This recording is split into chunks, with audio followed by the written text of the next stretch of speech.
Welcome to the Lifestyles Unlimited Real Estate Investor Radio Show, a real estate investment program. Listen and learn how to use real estate to build wealth and passive income streams for you and your family. We bring you experts every day to discuss and answer your questions on everything from single family homes all the way up to 600 plus unit apartment complexes. And now, the Lifestyles Unlimited Real Estate Investor Radio Show.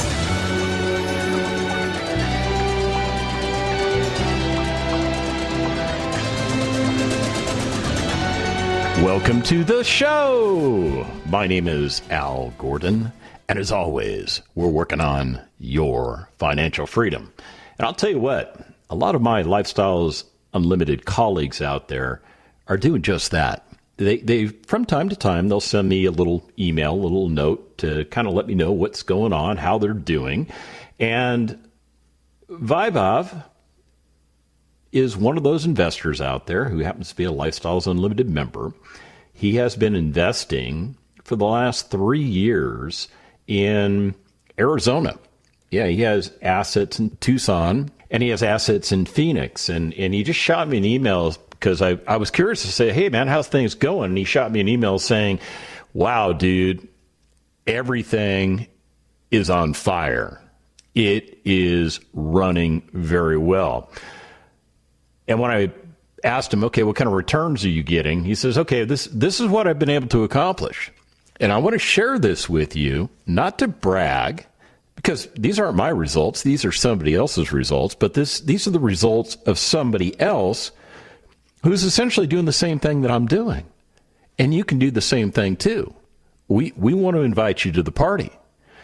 So one of his properties in Tucson, in a 3-year period, he was able to refinance the property, and he paid out 113% of the capital. Okay, so what that means is he had other people investing into his apartment deal. They got into the deal about 3 years ago.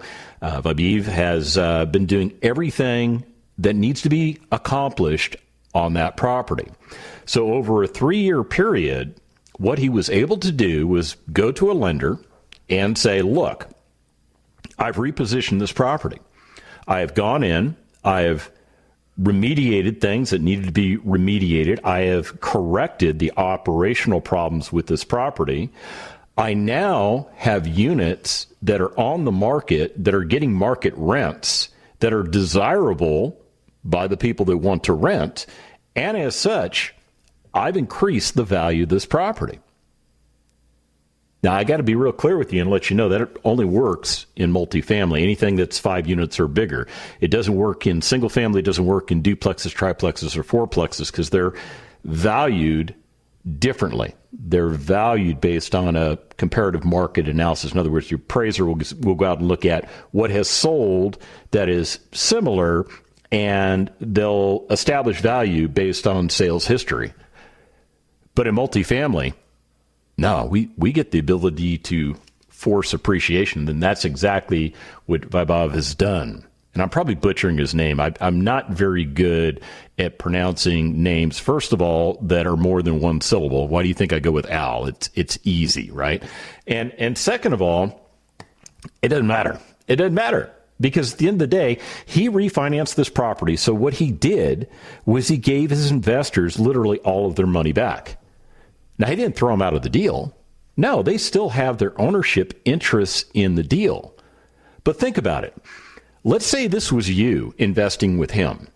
Let's say 3 years ago, you gave him $100,000 and said, go do good things with this. And over a 3-year period, he came back and he said, hey, here's your $100,000 back. Thank you for investing with me. By the way, we're going to continue to own and operate this property. You're still going to get cash flows coming on the property. Now, the cash flow is going to be a little bit less because we had to put a little bit more debt on the property, but don't worry about that because at this point, you have infinite returns. You heard me correctly. I said infinite returns because you have the money that you gave him back in your hands, yet you still have an ownership interest in that property. It's still going to pay you cash flow, and it will still be improved over time, operationally and physically if necessary, so that appreciation can be forced upon that property again.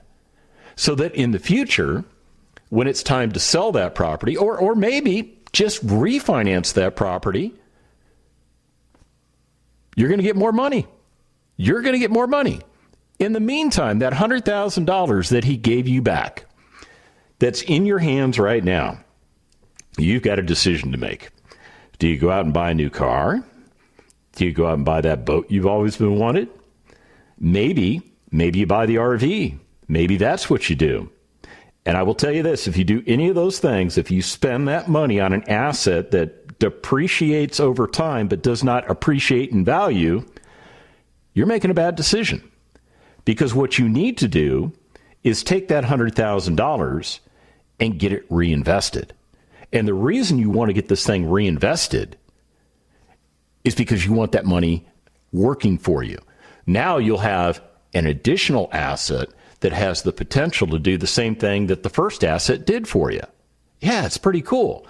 Now, I'll tell you, Babiv, he didn't stop there. He didn't stop there. He's got another property in Phoenix that in little over 2 years, he did what's called a supplemental loan. In other words, he went to a lender and said, you know what, I want to refinance out some of the money that I have, but I don't want to mess with the original note. It's like it's a second. It's exactly what a supplemental loan is. So he took out the supplemental loan, and what he managed to do was pay back all of his investors 80% of the capital that they invested into the property.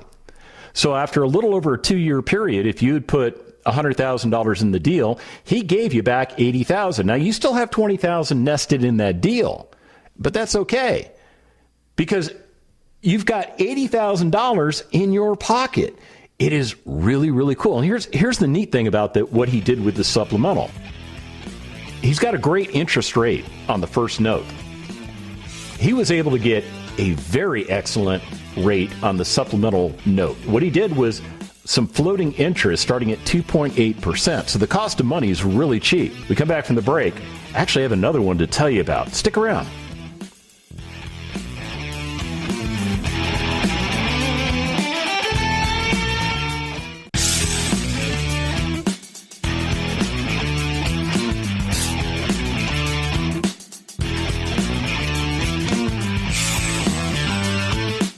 Warning.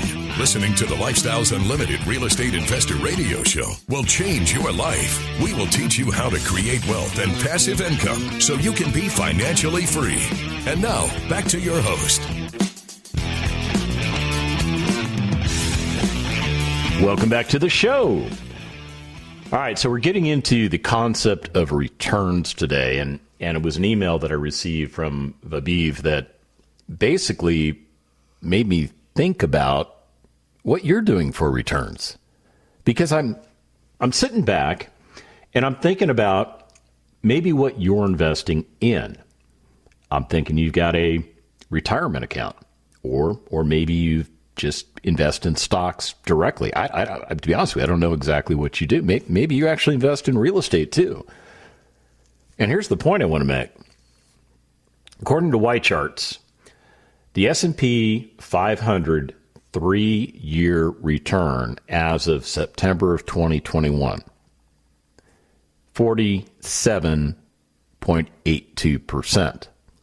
That's right. So what that means is that if you had invested your money into stocks that are part of the S&P 500 and you just held those stocks for 3 years, the stock index, I mean, it's an index, but I mean, there are stocks that make up that index. That index indicates that you would have made a 47.82% return in 3 years. But when I look at the results that Vabiv is doing, I'm blown away because these are better returns. These are much better returns than 47.82%. Now, I will tell you this. A 47.82% return in the stock market, that doesn't happen all the time. No, it doesn't happen all the time. As a matter of fact, I think it's some leftover effects from when Trump was president. He did some things that helped stimulate the economy, and I think we're starting to see some of the effects of that stimulus.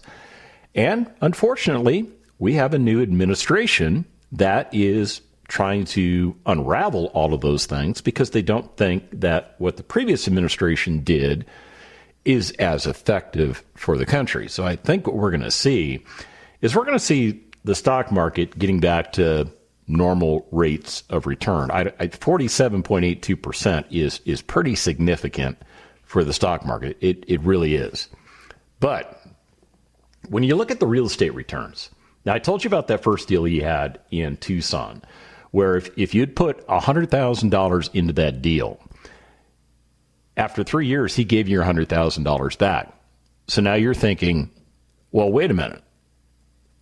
That's not really a return on investment. That's a return of capital. You are correct. It is a return of capital, meaning that once he returns your capital, the amount of money you have invested in that deal is zero. You now have ownership in an apartment community that doesn't cost you any money anymore. As a matter of fact, your capital comes out of that asset so that you can redeploy it into another asset. Do stocks do that for you? Do they?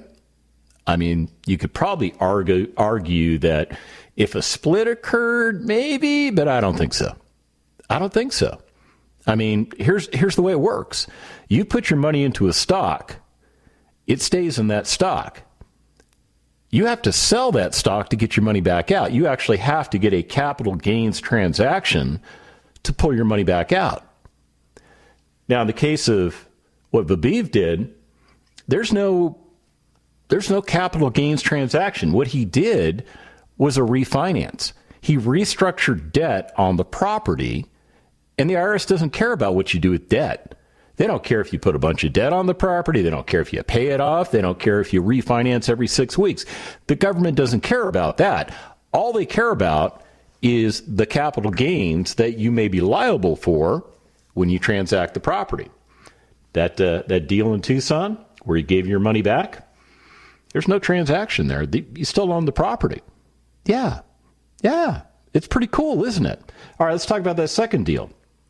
So in 2.2 years, Vabiv basically did a supplemental loan, and by doing so, he restructured debt on the property. In other words, he added another debt instrument to the property that is behind the first note. It's totally permissible, especially in Arizona. It's totally fine to do that there. And in doing so, he returned 80% of the capital that all of his investors put into the deal. So what that means is, first of all, the supplemental, again, not a taxable event. Second of all, if you gave him $100,000, he gave you back 80 grand. Now, you still have $20,000 in the deal, but your rates of return based on a $20,000 asset cost are much higher than when you initially got into the deal. Oh, and by the way, you now have 80% of your money back, so now you can go buy into another asset. It's pretty cool. Now, let me tell you about what he's doing with that third asset that he has. It's another apartment community. This one's up in Tucson also. I should say down in Tucson. Tucson is south of Phoenix. He's under contract to sell this particular property. And what he believes will occur once the property transacts and the dust all settles, he will have earned his investors a 268% return on investment. Okay, so what this means is he's going to return the capital that you invested in the property. That's the first thing that happens is the money that you put into the deal, if it hasn't already been returned to you, it gets returned to you. And he's going to send you an additional $268,000 based on a $100,000 investment once all the books are closed. Yeah, because the way it works with an apartment community, what you have to do is you have to sell it, you have to transact it. It takes some time to do that. And then once you close escrow, you have to work with the new entity that bought it from you to transfer all the financials and books over. I mean, it's just the way you have to do business. And in doing so, you have to hold some funds in reserve because, there could be some last minute costs that came up, or you still have to file taxes. So you have to budget for those costs and maybe some other ancillary costs. But at the end of the day, you send your people the bulk of that money. So when you think about it, if you were in that third deal, now he didn't do any cash out refinances on that particular deal. He got that property to a place of sale. So now what you're looking at, if you put $100,000 into that deal, you're effectively getting $368,000 back. $368,000. $100,000 your original principal, $268,000 is your profit. That is your profit for making that investment. Now, that is subject to capital gains tax. I'll be upfront and clear with you. But if you know how the tax game works, you can avoid a lot of those taxes. When we come back from the break, we're going to get back into returns. Stick around.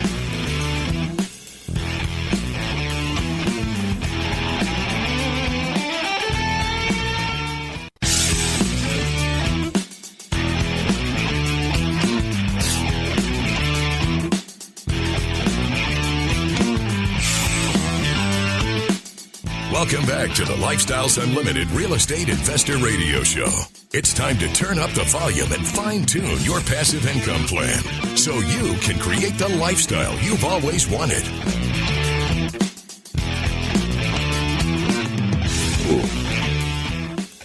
All right, I'm looking at a different site. This is macrotrends.net. And I was just curious, what has the Dow Jones Industrial Average done over the last 10 years? Does it keep up with what my fellow Lifestyles Unlimited members being able to do in Arizona? And the results are this. No, it's not. So if we go all the way back to 2012, according to macrotrends.net, they have charted that the Dow Jones increased 7.26% over the previous year. In 2013, the number went up dramatically. It went up 26.5% over the previous year. And then in 2014, it got back to 7.52. Yeah. So what happened in 2015? Well, it technically went down. The Dow Jones lost 2.23% that year.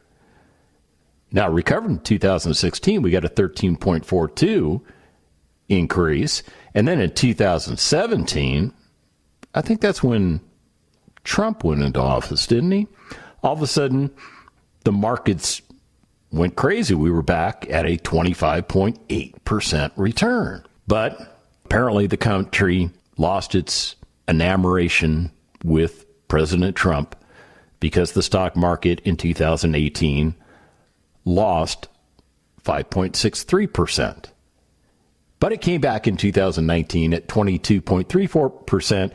And in 2020, it technically only went up 7.25%. Now we're seeing so far an annual change of about 13.55%. Okay, so what do all these stats tell you?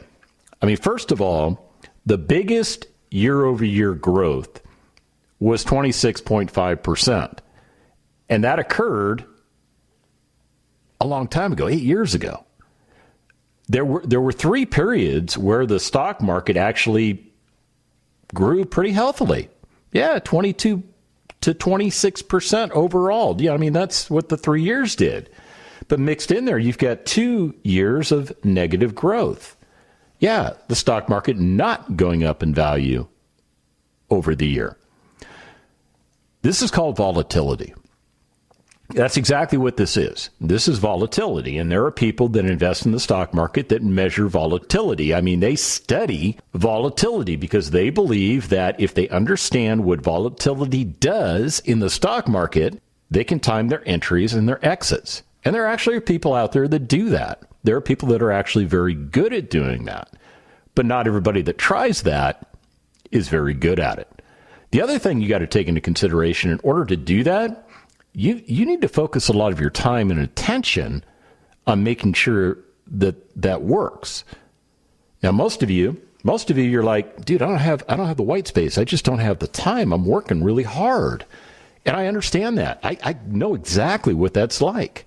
And that's part of the reason you're probably relying on that 401k or those IRAs or wherever you're putting your money. And you're hoping and you're praying that financial manager is doing the right things based on your so-called, what do they call that? Your risk index or your risk adversity or whatever they use to measure what kind of stocks that they'll buy for you. You don't do anything.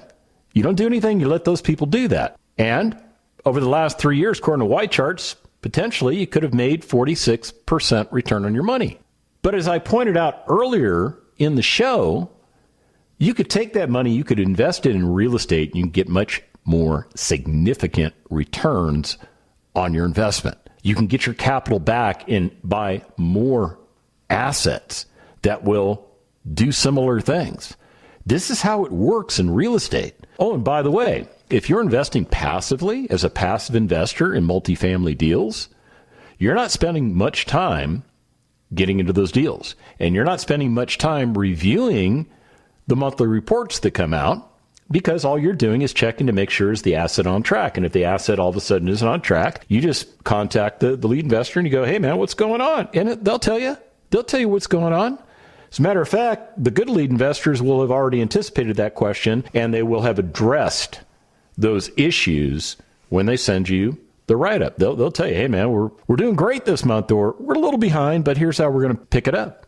And the point is, everybody that invested with Vabiv, let's say you spent an hour or two a month checking out what your stock portfolio looks like or looking at your website that shows your balance or whatever you look at, okay? I would tell you the Lifestyles Unlimited members probably spend less time looking at the reports that come in. Yeah, because when you're a passive investor, that's exactly what you are. You're passive. You're passive. You've got somebody else doing all the heavy lifting for you. And your biggest job is just to keep an eye on things, make sure everything's going good, and collect the checks. Because one of the things that these apartment communities do that stock portfolio is not doing for you, it's paying you monthly, well, not monthly, quarterly, usually it's quarterly distributions. Now, you may be invested in some stocks that actually pay distributions.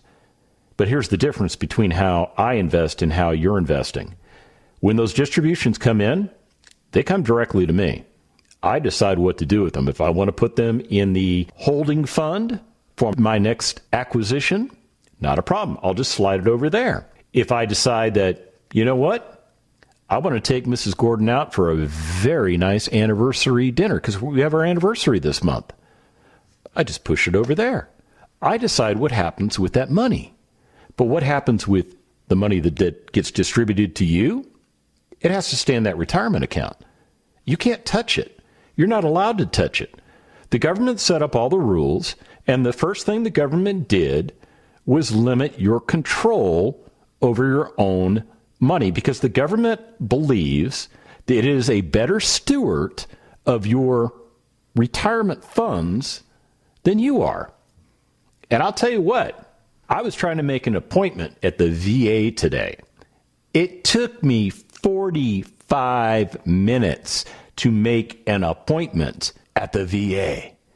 And it shouldn't be that rough. I mean, but that's how the government works, right? The government is slow. The government fumbles through a lot of things. And a lot of that's really designed by the founding fathers to make sure that nobody can swoop in here in this country and turn this into a communist state. But my point is, when the government is making the rules on how you invest, and you've bought into those rules, when you signed up for those retirement programs and you just like checked the box or signed your name, and they were disclosing to you that, hey, by the way, if you want to touch this money, it's going to come with penalties, or you can't actually take it out, but we'll loan it to you and you'll have to pay interest back to yourself, and then you got to repay it all. Really? Are you kidding me? You absolutely think that I am that incompetent?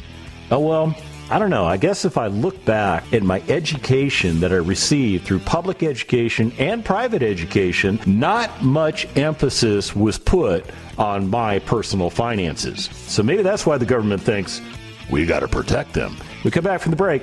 More on returns. Stick around.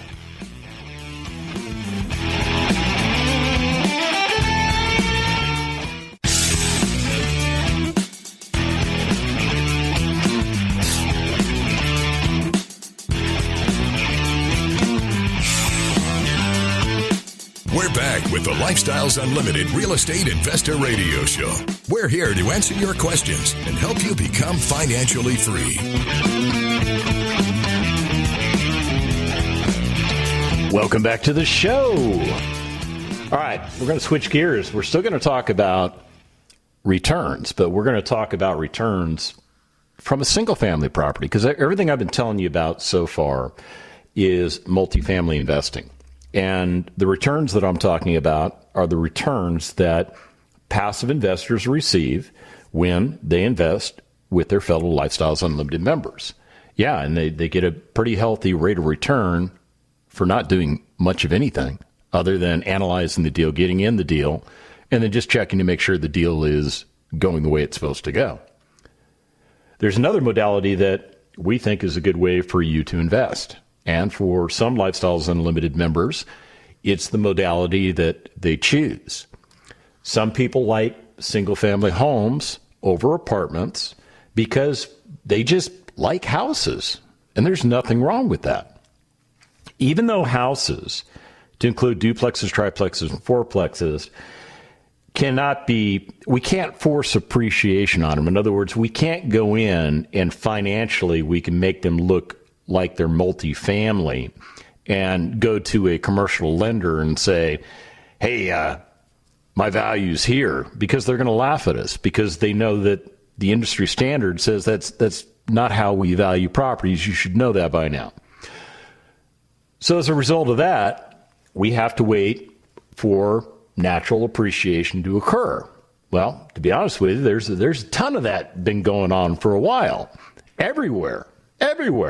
So, I mean, even in markets where appreciation was kind of stagnant, I mean, there are markets in America where values, they just don't go up much. They might go up 1%, they might go up 2%.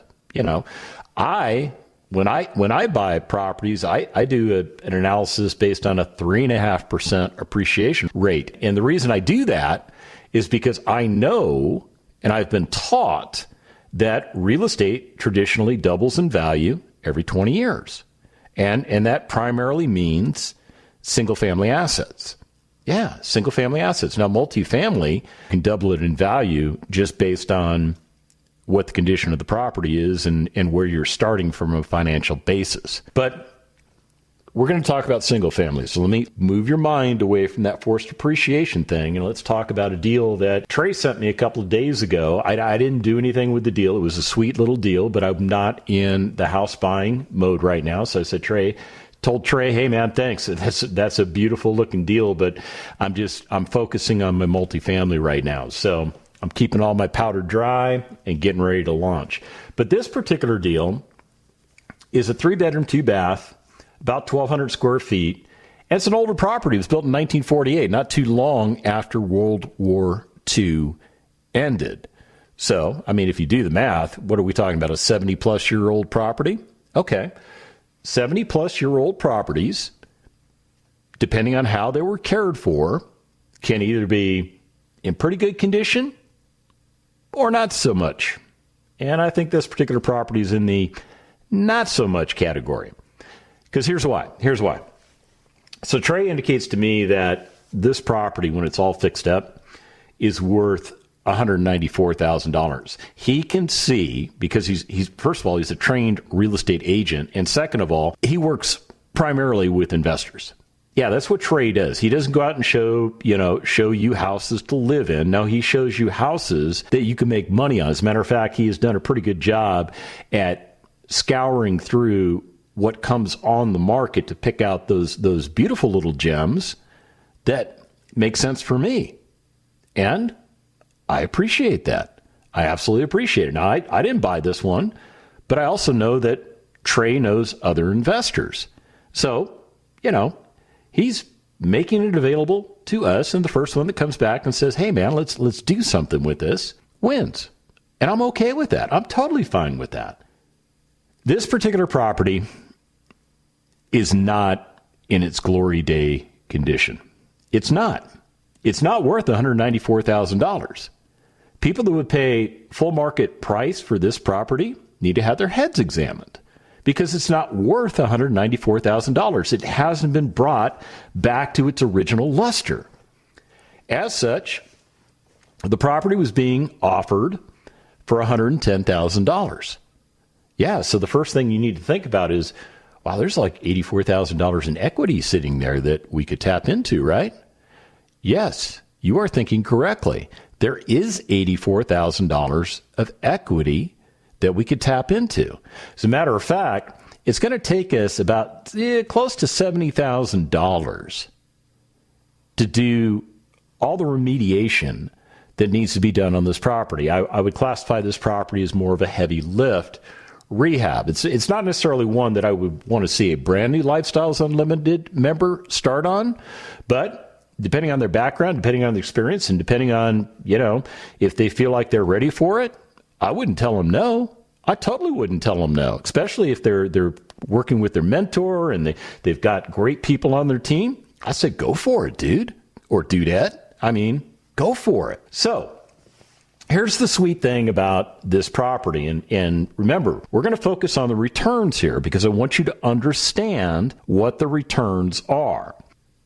You can buy this investment, total cash out of pocket, for a little over $27,000 cash out of pocket. Now, in order to do this correctly and keep your cash out of pocket only at $27,000, you're going to have to use a hard money loan to acquire and do some of the rehab costs on the property. It's totally fine. Makes it very efficient for you to get this done. As a matter of fact, it keeps you from burning through all of your cash, which is important, especially if you're looking to do more than one deal. The next thing I want you to understand is that when you get this thing all fixed up, when it is ready to go and you find that great resident for that property, you're going to put a conventional note on that property. You're going to cure the hard money loan. It's going to go away. You'll have long-term conventional financing on the property. And as a result of that, you are going to capture about $15,000 in equity.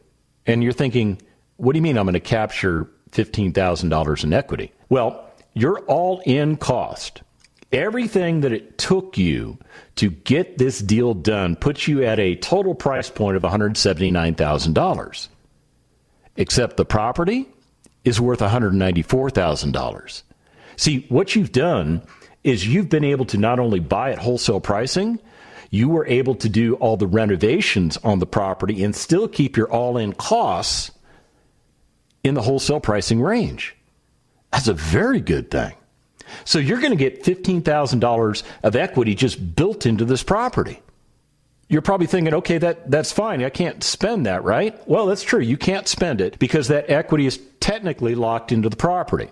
You would either have to refinance the property again, or you would have to sell it to get the equity out. But here's the part I want you to understand. You made $15,000. You invested $27,000 and you made $15,000 in equity. Your return on capital gains, you got a 55% return on this house. And if it took you 3 months from the date you acquired it to the date you actually transacted the conventional loan and put your resident into that property so that they'll start paying you rent, and then, oh, by the way, you're going to start generating $460 a month in passive income that's the result of what isn't spent between the rent and your costs. $460 a month. Annualized, that's $5,520 per year. That right there is a 20% return just on the cash on cash. So the point I want you to understand is that if you're looking at the S&P, if you're looking at what the stock market has done over the last 3 years, what we had a number of 46, 48, whatever that number was, right? Okay, just by buying this one house, you can make more money in the 3-month period between when you bought it and rehabbed it and put it back into service. You will have made more money in 3 months than you made in 3 years in the stock market.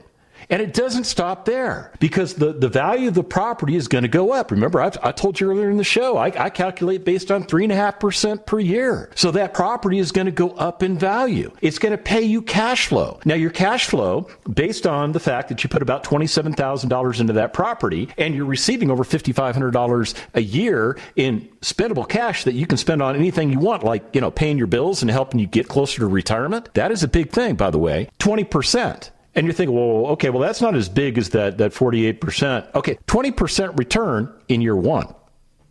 If you do it for 2 years, you're still getting a 20% return.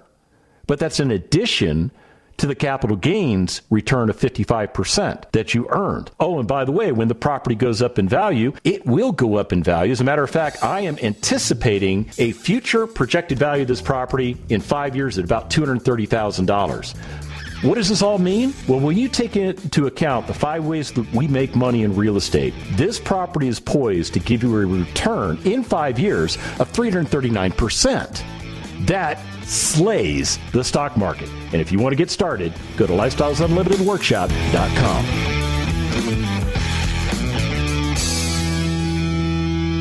The Lifestyles Unlimited Real Estate Investor Radio Show is for entertainment purposes only. Please consult a professional regarding your personal investment needs. Nothing presented on the Lifestyles Unlimited Real Estate Investor Radio Show constitutes an endorsement, recommendation, offer, or solicitation to buy or sell any product or security.